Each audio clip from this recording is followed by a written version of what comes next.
Now, in the 25-year-old group, the death risk there, and this is a pretty consistent number, 0.1%, which is pretty tiny. Now, and we can debate this endlessly, but the reduced risk with the vaccine, I saw one number that said it could reduce it by 4 times. Hello, everyone, and welcome back to the Learn Arena podcast. Today's episode will be a bit of a break from the norm. Instead of discussing either one of the Learn Arena courses or Gabriel and I discussing and riffing on a particular article or blog post or research paper that we want you guys to learn from, we are instead today going to do a bit of a debate. And I don't mean debate in the formal sense where we declare a proposition and take turns and whatever. This is much more of a discussion than a debate. But there's a couple of reasons I wanted to do this. And to not bury the lead, we're going to be debating and discussing something very specific, which is, does the COVID vaccine work at a high level? And in particular, do the benefits of the COVID vaccine outweigh the costs for young men in particular? Because that's the main point of disagreement that we have here.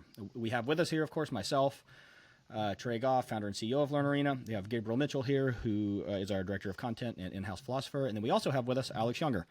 Alex is new to the show. He works with us at Learn Arena. He is a wizard on the keyboard and a wizard in the VS Code. He's a brilliant programmer.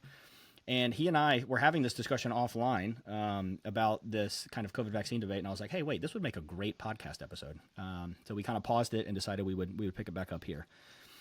So with that kind of introduction out of the way, let me first set the stage for why we're doing this, right? And why we're doing it is very simple. I sent what I thought was an anodyne codex, which, if you're not subscribed to Learn Arena, is just a daily newsletter I send out of interesting research and articles that you can read and learn from, more or less, for free. And I let it off one day with this article kind of excoriating anti-vaxxers, more or less, to put it bluntly. And I framed it in a very uncharitable way, which I recognize in hindsight, and in a fairly aggressive way, thinking nothing of it. And it made a lot of people very angry. I got a ton of pushback on that article, which ended up forming some follow-up codexes where I had some back and forth with some community members. It was really ended up being a fruitful exercise overall. But we realized, like, oh, there's more to say here because this clearly kind of touched the nerve. So I thought it would be good for us to have a discussion about this live and to show the world, and you guys in particular, that it is possible to debate and have good faith disagreement about substantive issues amongst friends in a way that does not lead to ad hominems, that does not lead to ill will, that does not lead to a higher level of emotionality. I think kind of online debate ethics are fundamentally broken in many ways. So I wanted to take this as an opportunity for us to show you guys not just the object level claims in the debate from that, which I hope you learn from, but also as an example of, like, hey, here's how you have a good faith disagreement with friends, with compatriots, with people whom you have a long-standing relationship, but with whom you disagree about a specific thing. So I'll rattle off a few kind of specific debate ethics I want to share with you guys, and invite Gabriel and Alex both to comment on or expand upon this as they see fit. But the first thing I want to highlight is, as Alex and I go through this, first is that we both have kind of a similar, and we know this going in because it'll help the context of the discussion. Alex and I have very similar worldviews, right? So yesterday in the Codex, I shared this article about a taxonomy of NPCs. And Alex and I both, like, everyone's captured to some degree by some of these NPC kind of memes because they're archetypes. And the archetype Alex and I both most embody is the dissenter or the contrarian archetype, right? So we're coming into this with a shared understanding of that we're both quite skeptical of most things in the world, and we like to learn things and figure things out for ourselves and question kind of received knowledge, question mainstream narratives about most everything. Second, we have a shared goal with even having this discussion, which is very simply, he and I both care deeply about objective reality. We care very deeply about truth. And so we know the entire time we're having this discussion, it is all toward our shared goal, right, of coming to a better understanding of the world, a better understanding of objective reality and of what the truth is. Number two, we're having this discussion in good faith. This is something that the world could use a lot more of, but a lot of people go into debates. Either they themselves are not operating in good faith, or they assume their opponent is not. What that turns into then is either if they are not acting in good faith, they're going to obfuscate, they're going to misdirect, they're not going to give their opponent the benefit of their kind of debate counterpart the benefit of the doubt, and it leads to a discussion that is at best kind of annoying and milquetoast, or at worst devolves into outright kind of personal insults and is not useful for anyone. So we're both operating in good faith here, meaning we both acknowledge and agree Like, we are both good people arguing in good faith, not trying to lie or obfuscate, toward a shared understanding of the truth, and both willing to admit we're wrong about something. So I'll pause there as kind of our laying out of the debate ethics, and Gabriel and Alex, and Gabriel's going to help kind of moderate this. I would love to, if you guys could expound upon a little bit, anything else I have missed about like what's important about having, and what ethics are important for having a good online discussion about these types of things. Yeah, there was something immediately I wanted to touch on. In your introduction, you were mentioning some of the challenges you had in your wording when you were sent out that email and you're talking about stuff. And you used this word charity. I assume this is in reference to what some people call like intellectual charity or the principle of charity. And this is just this basic idea that when you're engaging with ideas, engaging with someone else's argument, that you assume the best case, right? You sometimes even kind of fill in the gaps for them. It's very tempting when you're arguing with someone, when they make a small mistake, for you to focus in on that mistake and be like, oh, this person must be dumb because they made this silly, silly little error. But we want to do the opposite of that. If you see someone make an error, you should just assume the best case scenario. You should always try to interpret the best version of the argument instead of the weakest version. So it's the opposite of a straw man, essentially. You want to steel man the case as much as possible. Completely agreed.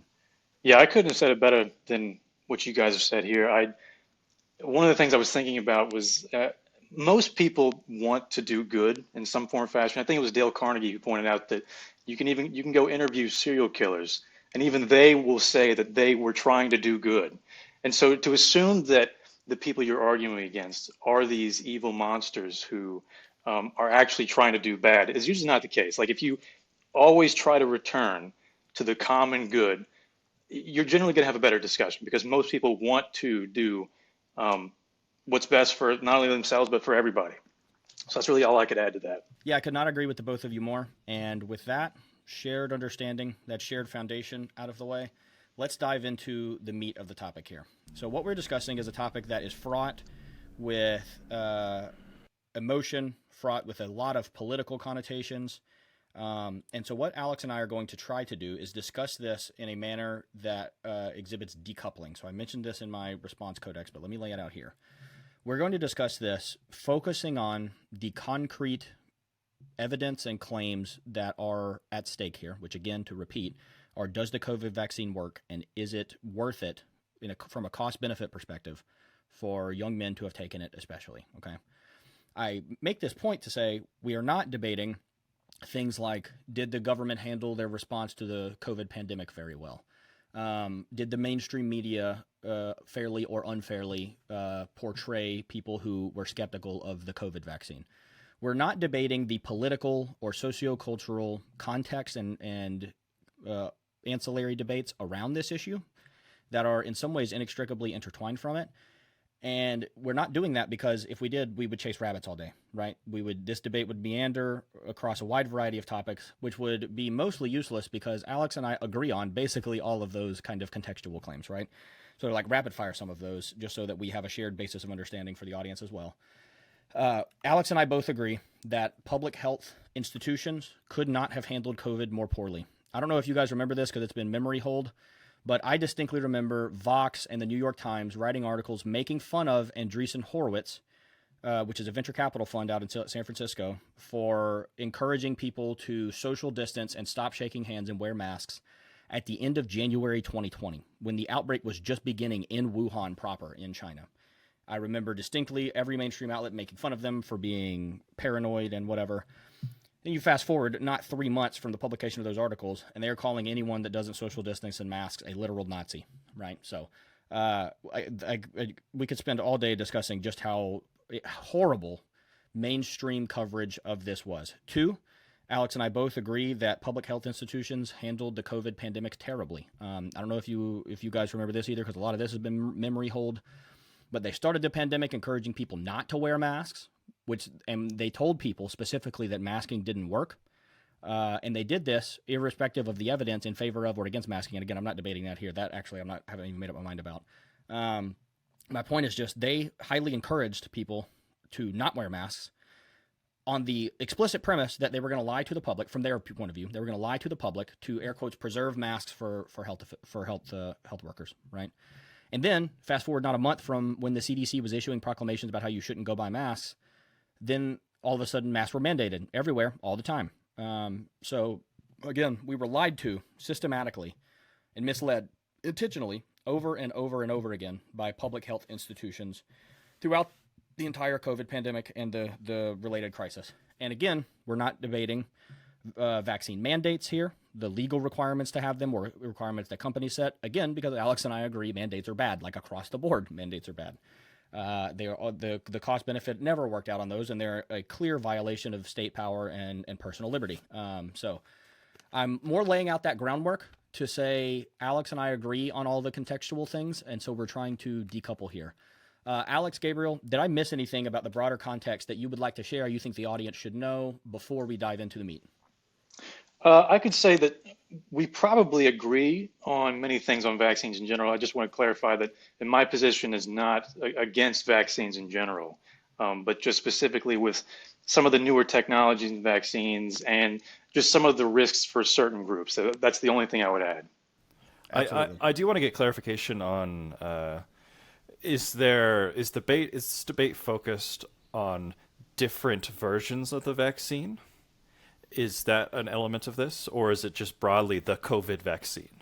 No, I wanted to focus broadly on the COVID vaccine, very simply because most of the different vaccines that all operate on the mRNA mechanism are very similar. Now, there were variants that came out across time, but the only way those varied was they were using different sequences of RNA within the vaccine payload, but everything else was basically the same. And any critique Alex makes of a particular vaccine is going to apply to all of them because, to his point, they use the same technology. Is that fair, Alex?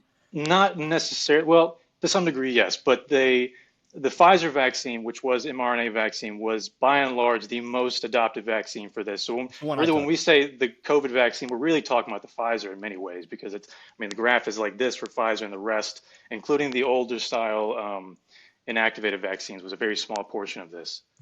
Correct. So we're aligned there, and that was a great clarification, Gabriel. I appreciate that. Another one I want to ask is, are you vaccinated? I am. I am not. Okay. Although I kind of miss the days when those things were private, but I am. Sure. I'll be fully transparent. No, that is relevant to the debate. That's a fair question, Gabriel. So yes, I am. I only took 2. I did the initial shot plus 1 booster. I actually didn't even look at this. This is a funny backstory how little I was paying attention at the time. I was working for Prosper at the time. I needed to travel all over the place. I had to go to Europe, I had to go to Honduras and a few other places. And to get in anywhere, you had to have 2 of them, and you had to have your vaccine card, which again, I am against in principle on personal liberty grounds. But I had to do it for work, so I didn't even ask. I didn't look into it. I didn't look into the technology. I was just like, okay, whatever. I have to do this. So yes, that is relevant kind of context setting. Importantly, because that means by definition, you should know this as you're listening, I have a confirmation bias, right, to justify what I did. And then Alex likewise has a confirmation bias to justify what he did. So an important caveat for both sides of the debate here. All right, so let me dive in a little bit. I'll lay the groundwork for my claim, and then Alex, you respond to it however you want, okay? My claim is that the COVID vaccine was in effect a miracle of modern science. Moderna, the company that actually invented these mRNA mechanisms, made an enormous technological breakthrough in how we can deliver vaccines and tailor them for viruses very specifically to stop their reproduction in its tracks by manipulating their genetic code itself, which just sounds super sci-fi. I am super pro-tech broadly, and I love any cutting-edge thing. So I even just the idea of the technology sounded amazing to me. I thought it was super cool. And then as the evidence came out, and as the vaccine developed and it went through clinical trials and then was eventually pushed to the public at large, we were, as a result of that, able to get a lot of data about how well these things work. Now, the gold standard in social science and medicine for establishing causation at all is the randomized controlled trial, which very briefly works as follows. You take 2 groups of people. Group A is the active group. Group B is the control group or the placebo group. Group A gets the drug, in this case the vaccine. Group B gets a placebo where they get an injection and everything, but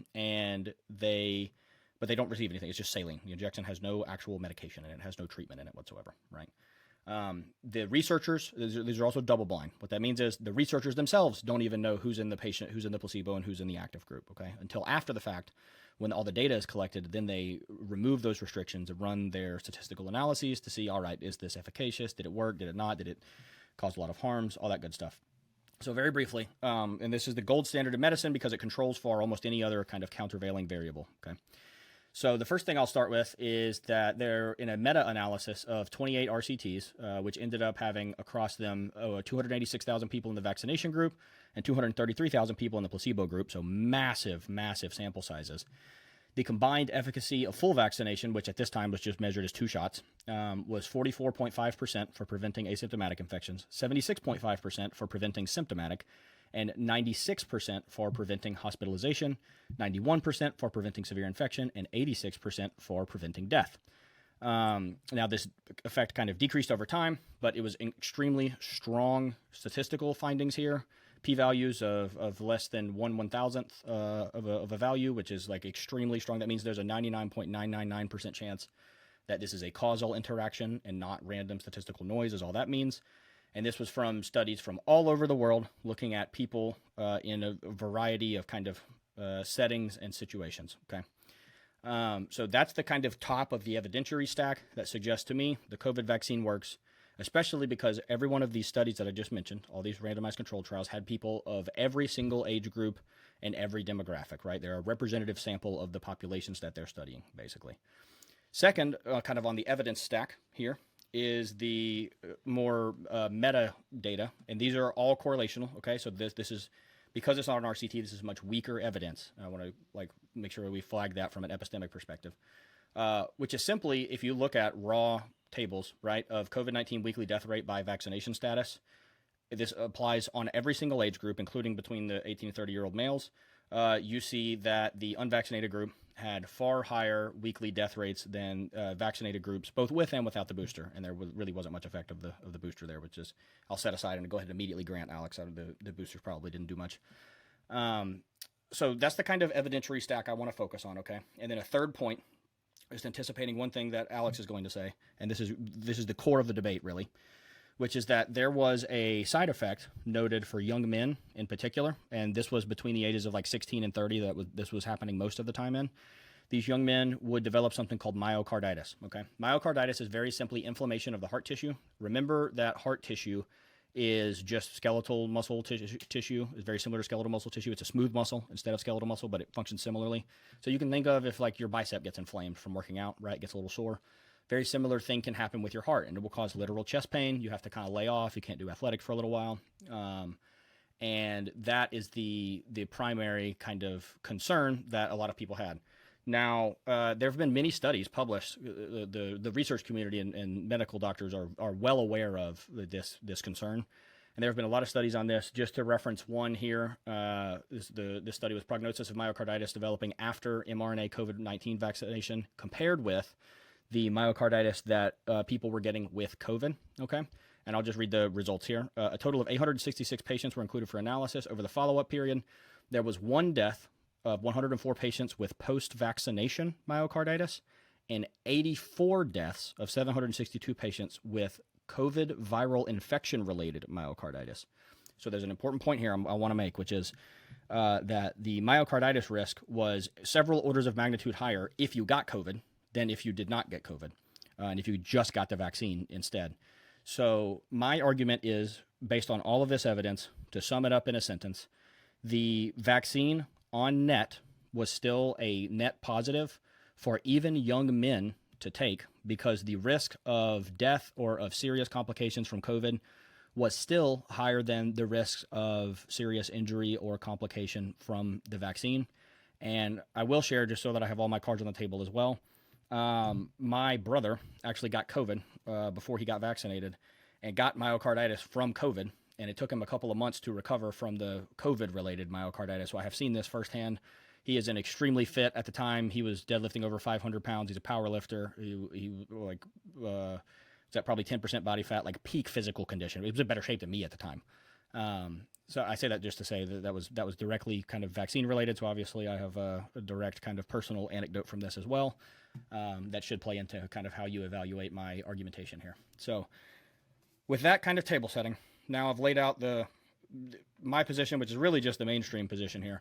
Alex, take it away. Respond however you want, whatever part of that you want. Take as much time as you need. Okay, awesome. So those were some great points. Let me first just go into kind of like the the meta reasons for why I am more contrarian on this than, and only because I think it's fascinating, really. But um, I do believe that the risks are generally higher for than most people suspect, and I think that the math does not necessarily make sense for large groups of people, in particular young men. That is not to say that it actually could be beneficial for older people, and I'll get into that in detail here shortly.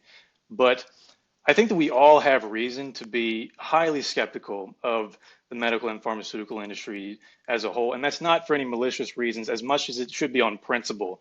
And the fact that what we're talking about here is one of the most complex fields on Earth. Like, this is not physics. Physics is asking some of the most simplest questions we can ask, whereas what we're talking about here is some of the most complex phenomenon that exists. So I think that there is kind of a false Dunning-Kruger confidence that comes into this field in general because of just how much we cannot know. It's if there's anything you can take from what I'm about to say, it's really just a reminder of the limits of human knowledge. So with that, I'll get into more of the details here. Oh, one more point I do want to make, and this is a framing, just something to keep in the back of your head, because I don't think it was framed like this for a lot of people. But the problem here is that what we're dealing with is a bioweaponized component of the common cold. Now, that was not framed that way throughout most of 2020. But remember that the three big components of what we think is the common cold is rhinoviruses, coronaviruses, and adenoviruses. So we're talking about hundreds of trillions of particles that are basically reproducing in each host. And with vaccines, you have two terms that come out in the vaccine literature. You have sterilizing vaccines, and then you have something called leaky vaccines, which is a weird term, but it's actually the term that you find in the literature. So a sterilizing vaccine is basically just a vaccine that can kill off the virus using your immune system faster than it can reproduce. Most vaccines are considered leaky vaccines.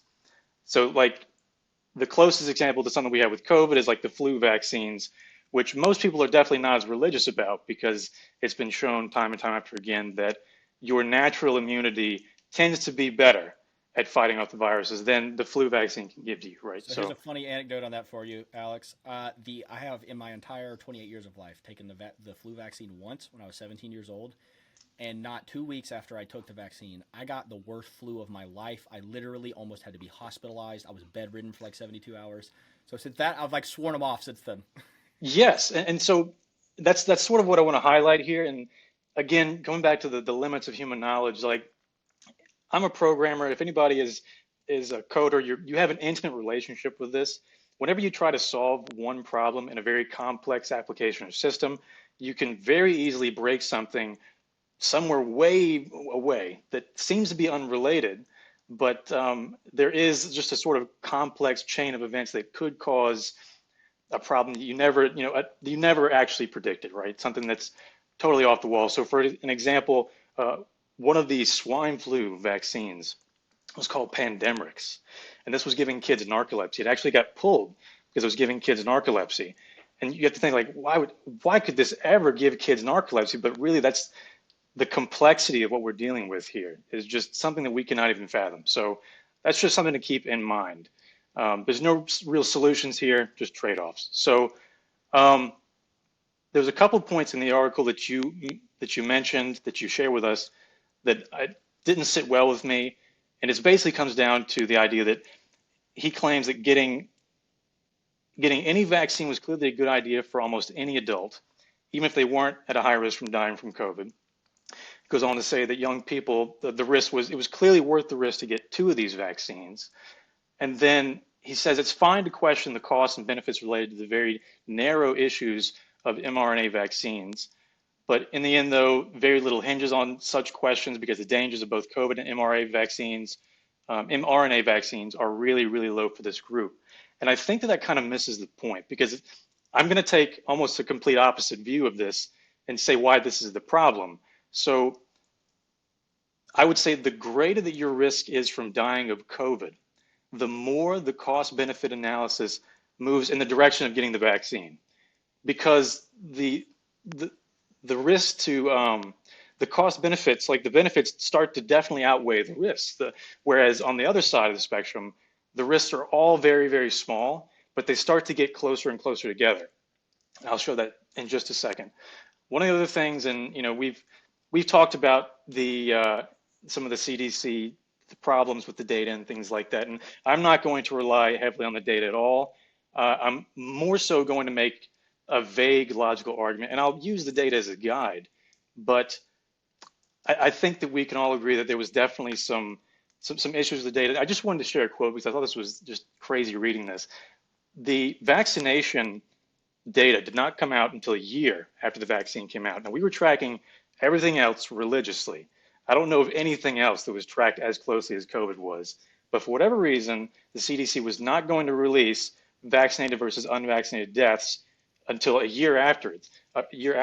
And when asked about this, one spokesperson said they said, because basically at the end of the day, it's not yet ready for prime time. Another reason is fear that the information might be misinterpreted. She said that the agency's priority when gathering any data is to ensure that it's accurate and actionable. Now, I think that both you and I can agree that data does not speak for itself and should not be actionable. Like, because there's many times data can be to where the correct conclusion would be to not do anything, basically. So just wanted to point that out. Let me get into some of the specifics. I have here basically some just napkin math that I made. Let me share my screen real quick. Please.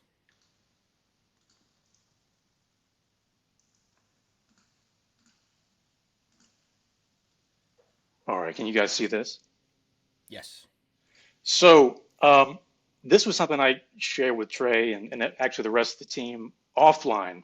And I just went ahead and took everything and put it into just two boxes, basically. And I actually spent a couple of days looking for this data. So I have two age groups here. So the age group one is a person who's, I'll say it's a young 25-year-old male. And then the other age group is going to be an 80-year-old person. Now, in the 25-year-old group, the death risk there, and this is a pretty consistent number, 0.1%, which is pretty tiny.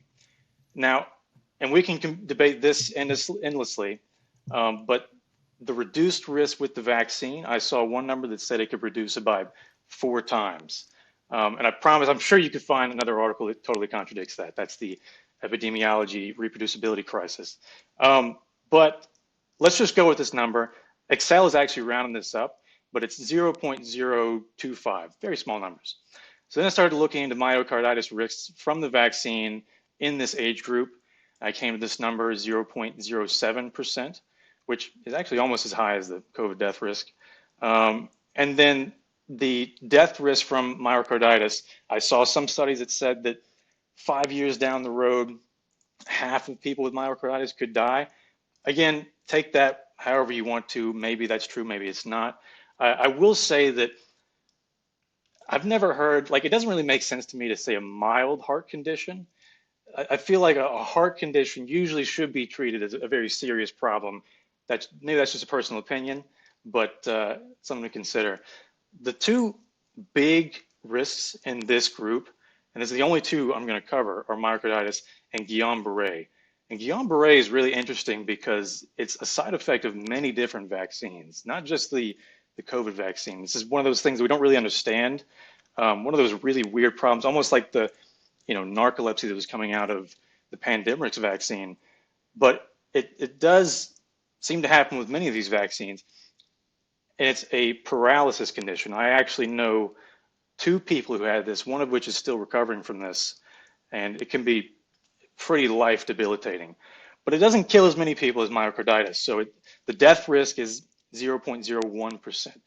With probabilities, you have to add all these up. And when you add these up, you get to a number that is 0.07%. So that's just shy of your original death risk. So you do actually have a reduced death risk here, and it's by 0.03%. But remember, I'm only counting 2 risks, okay? And I could not find a really good study that goes into detail about a lot of the risks from vaccines. I've seen studies that were done on the VAERS data, which, to be honest, I don't think is very good data. I have it on my computer, and I've looked through it, and it really is a mess. So I don't know what you could find from that. So the best that I could do is just to sit down and do some napkin math with whatever means I have available, with whatever sources I have available, and just look at the things that worry me most. But just keep in mind that vaccines had the potential to be a mystery box of different risks. Okay, so given that, I think that it could actually increase your overall death risk just based on that alone. It could decrease it, but I think that these numbers are so tiny that what you're really doing here is just introducing more variables unnecessarily. If there was 3 points that I could really focus on, it's, the risks are very tiny. Natural immunity is superior to vaccination, and you should probably try to go with the least amount of unknowns. So if I know I'm going to get COVID, I'm just thinking I would get COVID regardless. Just get COVID. Don't add in the probabilities associated with a vaccine and the booster. And I don't even know what booster we're on now, 15, 16, I'm not sure. But that's just for this particular age group, I think the risks aren't as good as people say. Now, that is not to say that for some groups, it actually could be beneficial. Like if you're over 80 years old, I would argue that you probably should get the vaccine because your risks are just not good anyway. And let's face it, if you're 80 years old, I've never met someone who's 80 years old who's a healthy 80-year-old. You probably have some other underlying issues that would actually increase your risk as well. Things like, I don't know, hypertension, other heart issues. You've lived a long time, 80 years old, you've, gotten some scars. So I looked around and I found some numbers. I think I found one that was like 14%, and then I added on a couple of things because, again, there's no such thing as a healthy 80-year-old, I don't think. So I just made up a number and I said, let's say your risk of death at 80 years old from COVID is 25%. It's probably not that high. I don't know. But with the vaccine, I found some numbers for this age group that said it could reduce it by 7%. And actually, it probably could reduce it a lot more. This was just a number I found, and I figured we'll just go with this. So your vaccine risk estimate, again, very hard to find this number. Hospitals had financial incentives to code everything as a COVID death, where on the other side of the spectrum, there weren't as many financial incentives to look into some of the risks involved here. So I just, again, made up some numbers here based on some of the stuff I found, and it was about 3% based on some of the things I found. And so we'll say that your risk of death from getting the vaccine at 80 years old is about 3%. So your overall was 25. Your overall was 21. Your original was 25. So you have reduced your risk to some degree. So given that, I'll stop sharing this here.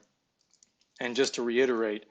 Actually, Alex, would you mind leaving that up? I'm going to reference it while we're talking because I think it's great. For sure. Let me put it back up there.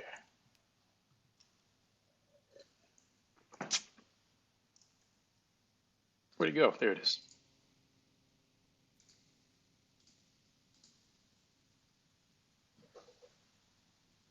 So that is basically my argument, and I'll give it back to Trey from there. Absolutely. So first of all, again, just to reiterate, Alex and I kind of agree on most things. His points about the replicability crisis in social science, in medicine, and in a bunch of other fields is a fantastic one. I'll just take as a small example, there's this big controversy that has happened, kind of popped up in the last month or so, of some Harvard professors who built their entire career on behavioral economics and nudges in psychology that recently came out. They faked 100% of their data. And in particular, the way this was found out, they wrote a paper. I know this is like too ironic to believe. You can go look into this yourself. They wrote a paper about people's honesty or lack thereof, and they faked the data for that paper. Amazing. To Harvard professors. So fascinating. I'm just using that as a vignette of exactly what Alex is talking about. The whole thing is broken soup to nuts, and you have to. All else I'll add there, because we could have a whole other podcast just on this, is that you have to evaluate each individual study as a kind of standalone thing. Yes. In a variety of ways. So, with that kind of out of the way, I also think Alex's framework for thinking about this is spot on. It is, again, in my opinion, an utter castigation and failure of medical science research that this paper has the tables that Alex is displaying here does not already exist in kind of a peer-reviewed form. That in and of itself speaks leagues to the incentives that these people have, the level of kind of intellectual rigor that they have, and the problems with academic research in the field of medicine generally. So the mere If fact that Alex had to make this himself is a travesty, in my opinion. I agree. I couldn't find anything like this during the time, like, or at the very least, nobody was talking about it in these terms. But just on your point of, the study where they faked all the data, there, I actually shared this with you guys. I don't know if you had a chance to look into it, but I try to go back to this all the time because the guy spilled the beans. But there is a guy, you can go look him up on Twitter. His name is Graham Medley, and he is the director. I can never remember the name because it's like 15 words long, but I think it's the director of mathematical modeling for infectious diseases, College of London, something like that. Well, there was a big Twitter thread where a reporter was pinging him questions about some of the new studies that he put out, and he ends up saying, "Well, we model what we're asked to model by policy teams." And the reporter is like, you can tell in the tweet that he's dumbfounded. He's like, "Wait a minute, can you expound upon this?" And he starts saying that what we all know, but for whatever reason, I think a lot of people live in a cotton candy world where they just think that there's no incentives that go along with this. Like, who's paying for these things? But the guy says, like, look, there's a lot of assumptions that go into this. Policy teams come to us with a policy already in the pipelines, and what they need is evidence. And they're not going to care about your article if the conclusion of that is no action at all. And it was very enlightening. Definitely go look that one up. That is exactly right. I am going to share zero details about this, but just as a third anecdote to corroborate what Alex is saying, I know of a group of people that paid a very reputable think tank, a nonprofit think tank, a large sum of money for. I have to be very careful here because this for a very specific research finding, and the think tank wrapped their research around the intended outcome that the group gave the think tank ahead of time. And this is a think tank that is, if I said the name, you would recognize it instantaneously. This is a think tank that is known for their high quality research and data. And I just happened to be involved in the backroom kind of negotiations for this, and or know of them anyway. I wasn't involved directly. And this happens a lot. Let me just put it that way. This happens a lot, more than you would possibly imagine. So with all of that out of the way, and this is all kind of table setting to say, like, you should view almost everything you see skeptically. I think Alex's approach here is fantastic. I want to make a few small flags before I go straight to your table, Alex, which is another thing we both agree on. Alex mentioned VAERS. So VAERS is this voluntary vaccine incident reporting system, okay? It is, none of the stuff is verified, and it is literally self-report. Like, you or I could go make a report on VAERS right now if we had the inclination to do so about a negative COVID event. And most of these are not checked up on by an actual medical professional. It's just like, hey, somebody made a report, and then these are formatted into data automatically by the system, and then you can go download this and view it yourself. So I just want to make a flag on this. We both agree on this. I'm just flagging it for the audience because a lot of anti-vax arguments rely on VAERS data, and the VAERS data is about as reliable as like public self-reports of, I'm sure you guys have seen these studies where that number comes from, where people will be like, oh, like 1 in 4 women are sexually harassed every year. And then you go look at the study that came from. There's one study this came from. It's one of my favorite examples of why peer review is broken. You go look at the study that came from. They asked like 200 college-age girls that were in college if they had ever been sexually harassed, and that is it. And they did not define sexual harassment or anything like that. So it's like literally 100% subjective. Theirs works the same way, is my point. It's completely self-report. So the fact that Alex is not relying on that is good. And for you people who are just curious about this topic, when you see arguments relying on VAERS, ignore it. But you can safely ignore it immediately, basically. Now, a few specific points that you mentioned, Alex, I want to address directly. First, your flag about not all heart conditions are almost by definition not mild, I would argue with. I actually had a brief discussion about this very specific question with a friend of mine who's a doctor. He just got done with med school and is now just got his first like kind of full real doctor job in the last couple of months. And obviously this was a hot topic while he was in med school. He happened to be going through med school while COVID was going on. And the fact of the matter is, when the public, like you or I, kind of lay people, hear mild heart condition, we're like, is that an oxymoron? Like, your heart is kind of important. But the point he was making is that there actually genuinely are a lot of heart conditions. Myocarditis is actually one of them that can be classified mild, which is a technical medical term. All that means is there's some sort of chronic problem that is symptomatic, meaning like it causes some sort of symptom in your body, but is not at risk of escalation to severe hospitalization or death. And that a lot of people have these things. Okay, again, just to take an anecdotal example, right? But my brother still technically has myocarditis. It just doesn't affect him at all now. But he still has very mild inflammation of the heart from his COVID infection. So I'll just flag here. This is purely like subjective, subjective in the sense that like it is a rational position to take to say that there is no such thing as a mild heart condition. I get that. I'm not arguing that is irrational at all. I'm more just wanted to point out that that claim in and of itself is debatable, and I think I side with the kind of medical view of this, which is just like there are a lot of heart conditions that can be considered mild. But I say that to say, like, Alex, I'm not saying you're wrong or irrational for thinking that at all. Like I get your position makes a lot of sense too. It would be akin to saying, right, like I have a car and the engine leaks oil, but I'm not going to worry about it. Like, well, that is your motor. Like you should probably worry about that a little bit. So I get And that. that's really my only position. I would not die on that hill. I am. This was more of a personal thing to me, to be honest. Like if it was determined that I had myocarditis, I would be very concerned. Right. There was no amount of say, well, it's just mild. I would still be very concerned. This would affect everything else I do in life. I would not. I would refrain from doing certain kinds of activities that I know would overwork my heart or put my heart into some sort of stress because I know I've had this kind of issue before.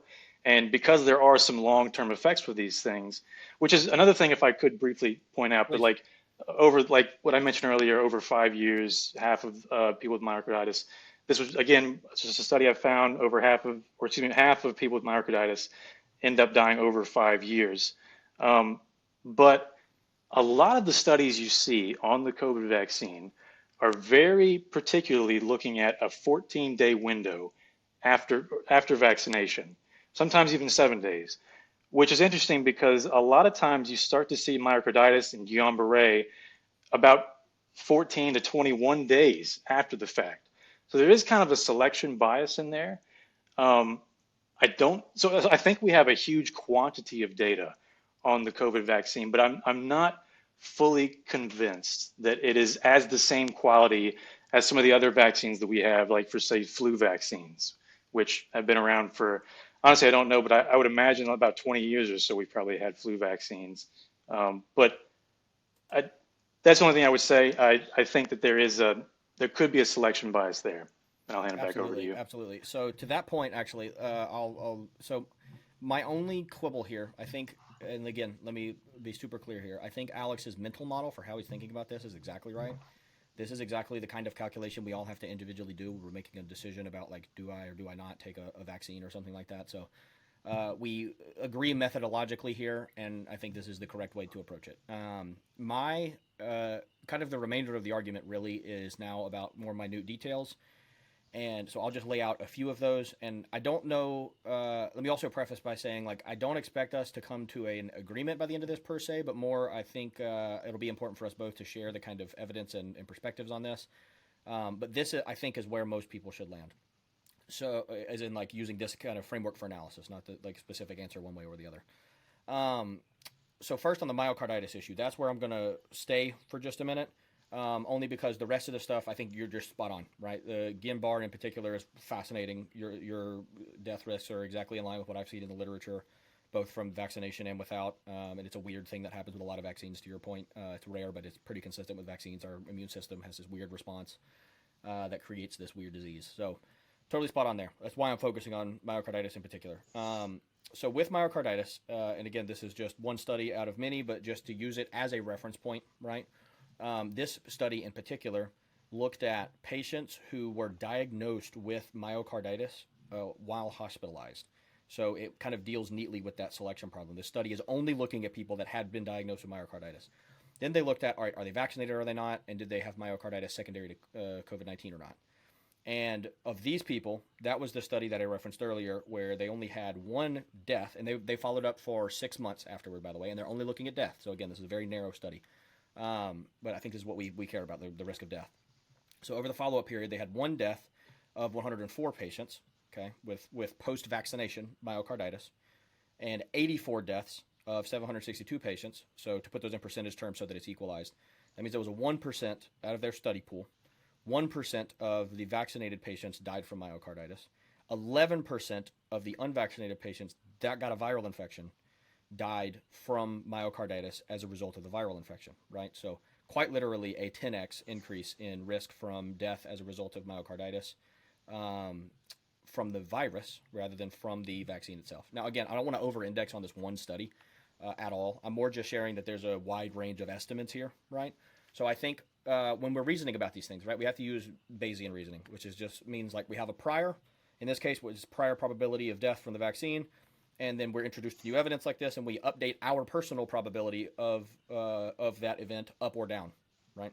So reasoning about this from a Bayesian perspective, I think I would bump up the myocarditis death risk from COVID. I think is a kind of a line item that isn't necessarily here. It's just there as the general myocarditis death risk, which I think is accurate. But I think we have to, as a counterpoint when we're evaluating the overall death risk unvaccinated, we do have to keep into account that the probability of death from myocarditis as a result of a viral infection is much higher.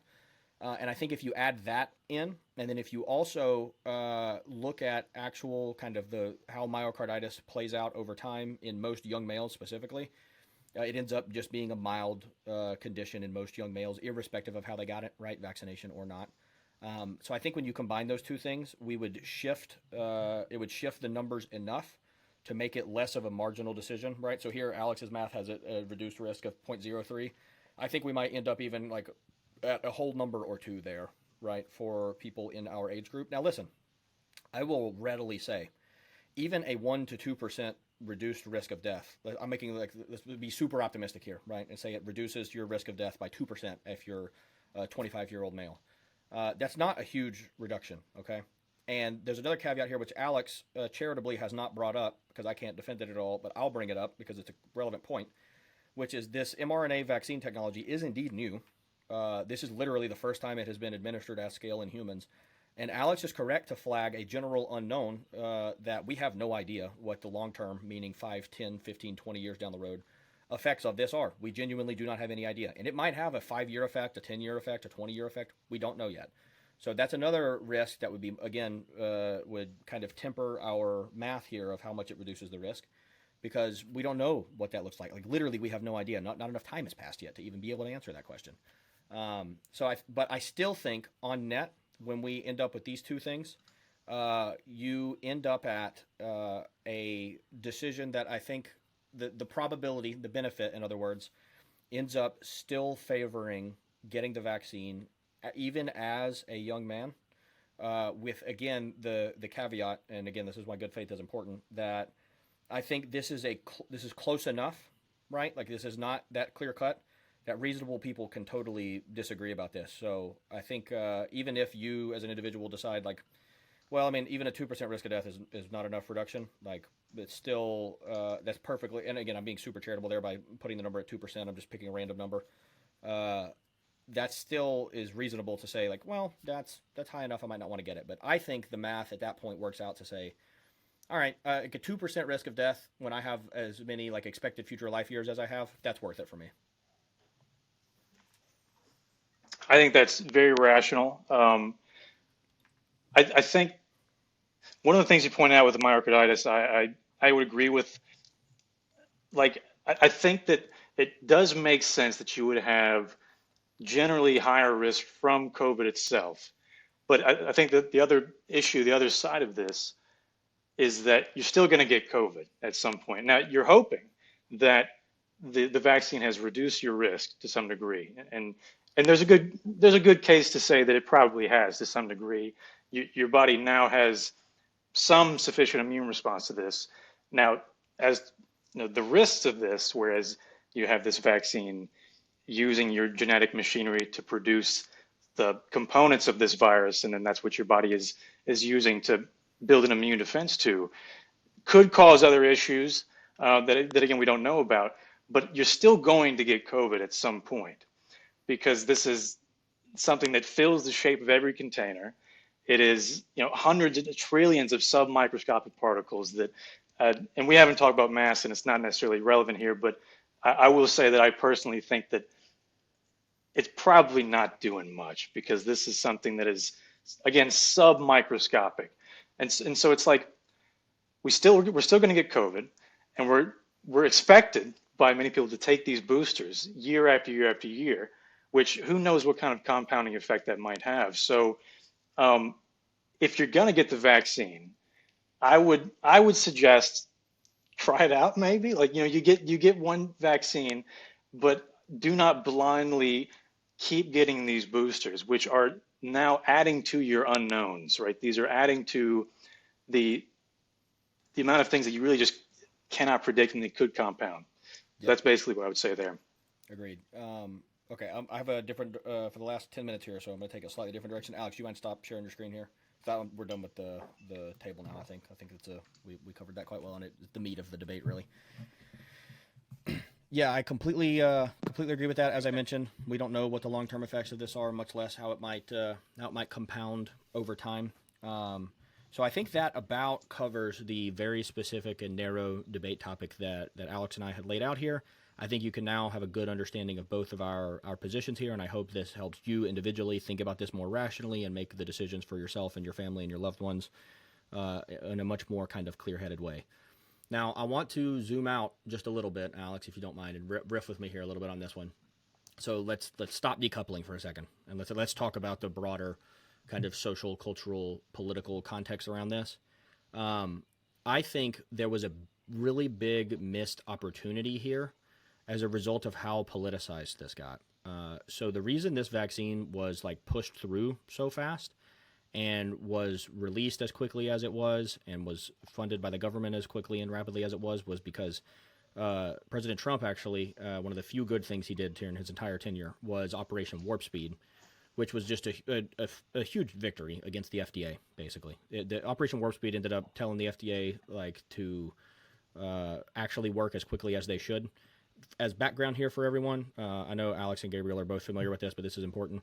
There are a bunch of studies by economists, you can go find these yourself if you like, that show that for every week, month, year, the FDA delays a life-saving drug, more and more people die. And if you do that math, the FDA has killed somewhere between 10 times and 100 times more people than it has ostensibly saved by stopping good drugs, right? So Operation Warp Speed, I bring that up as context. Operation Warp Speed was a huge victory against the FDA, basically, that now anyone to the right of center, basically, cannot claim as a victory because it implies necessarily that kind of the vaccine was net good and worth it.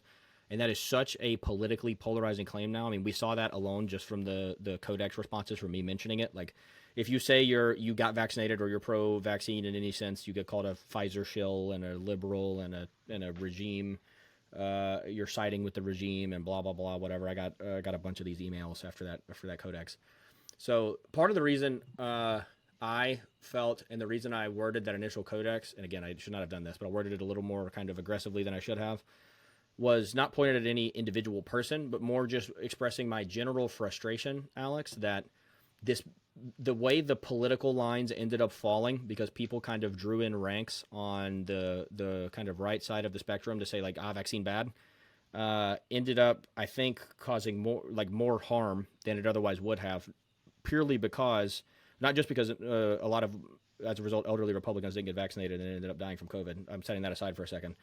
But even more so, like we could have used this momentum to capitalize on it to reform the FDA at least somewhat, and it was just basically completely squandered. And so you end up with making it very easy for kind of the other side of the ideological spectrum to paint the entire right wing as, anti-science, crazy, anti-vaccine people. We've all seen the New York Times articles, the hurling insults at right-wing people that didn't get vaccinated. So I share all this to say, and this is a more contentious claim that please push back on however you like. Part of my frustration with this whole thing was the broader cultural context that, like, basically the right-wing position seems to have become. If the regime, right, quote unquote, says it is by default false.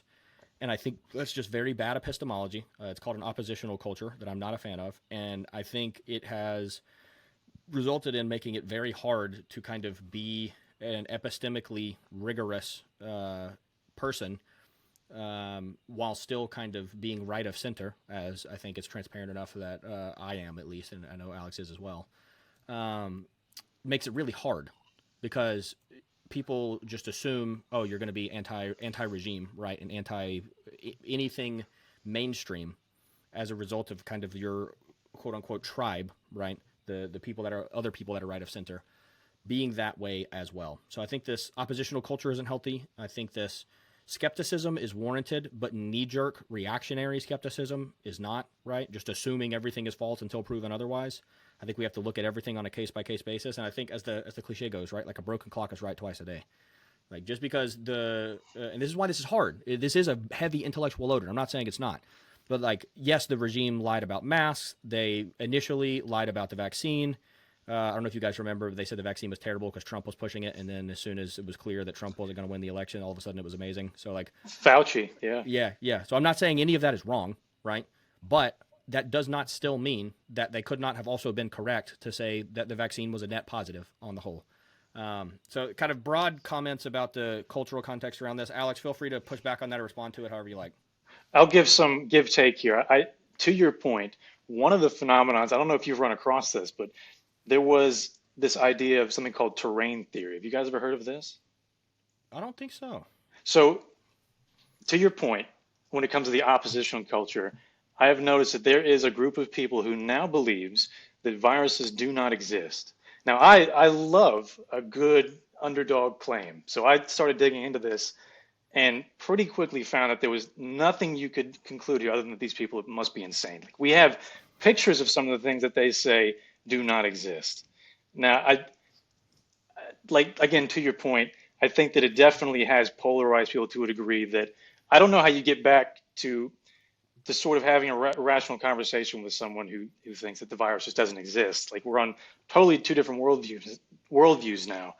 But I will say the older I get, the more I come to distrust modern medicine in general. And I know me and you are both love advancements in technology. I work in technology, so it's not like I'm against a lot of the new technologies that coming out of medicine.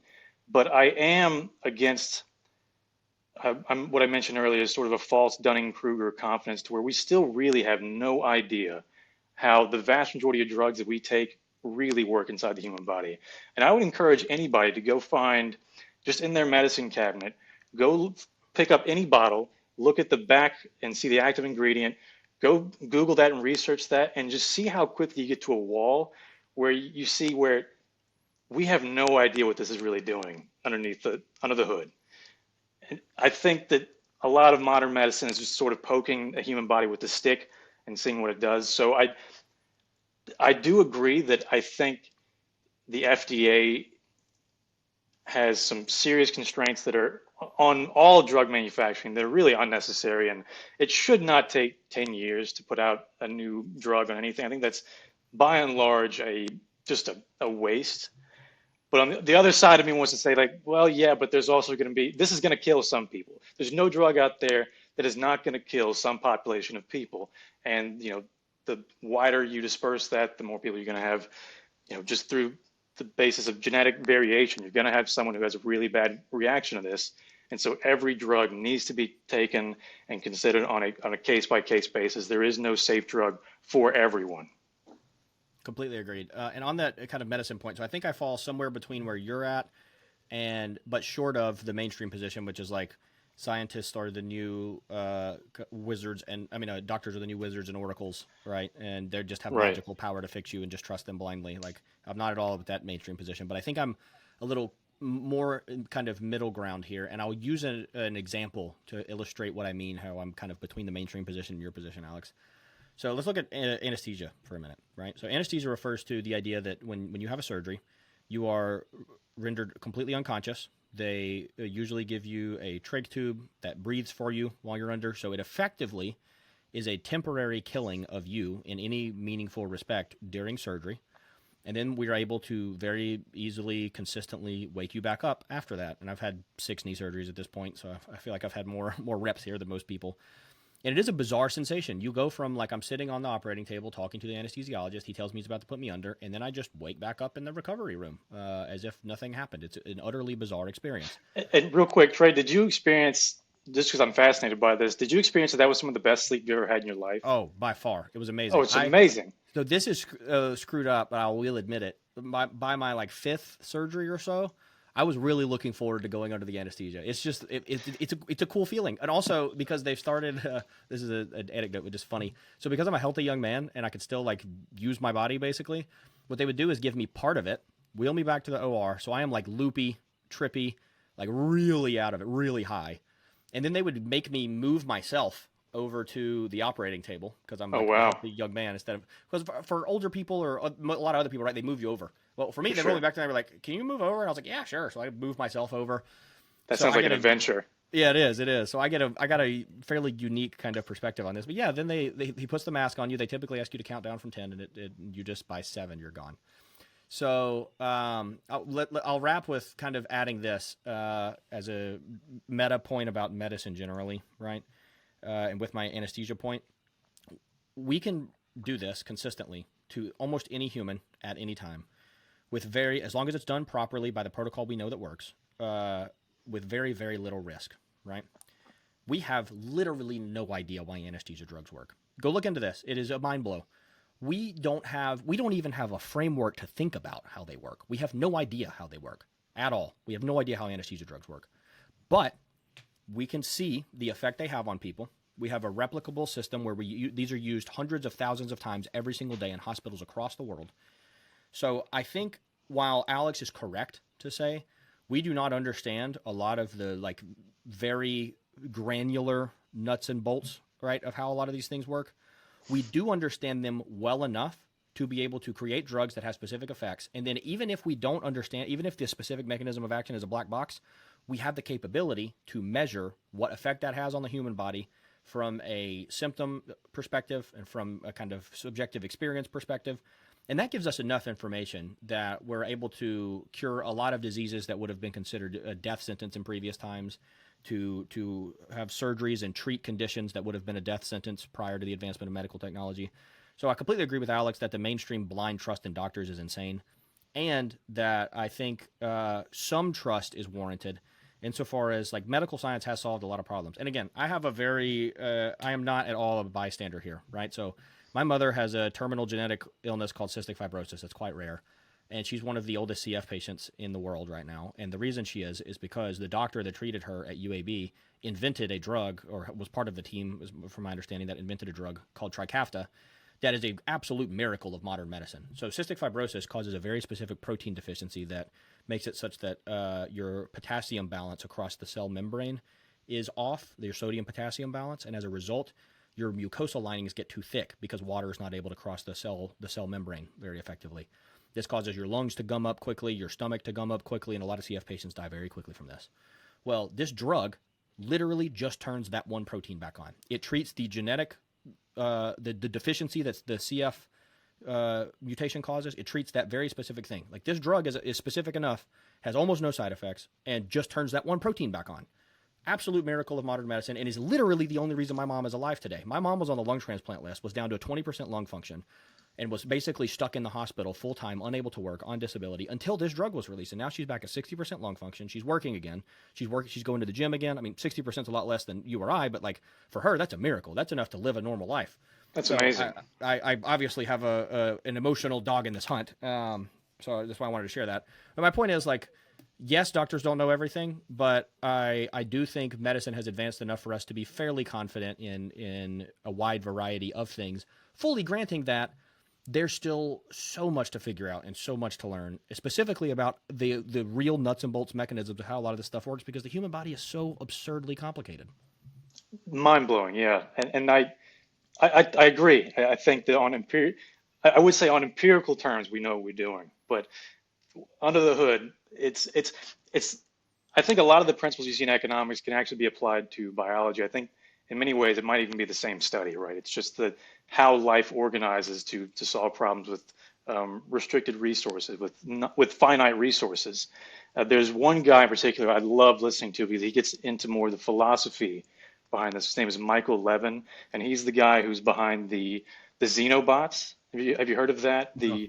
It is basically little microorganisms that we can program to do That's certain cool. things. It's amazing stuff.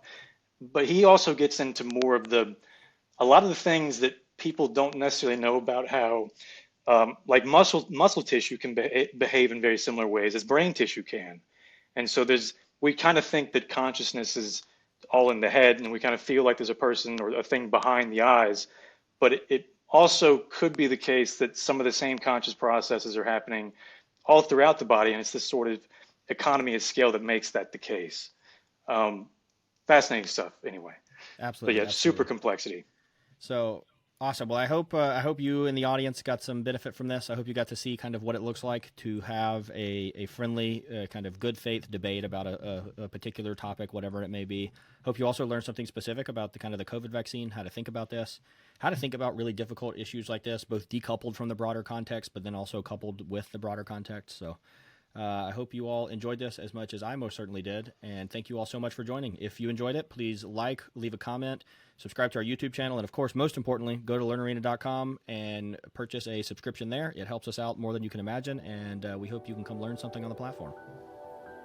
Thanks, Awesome. everybody.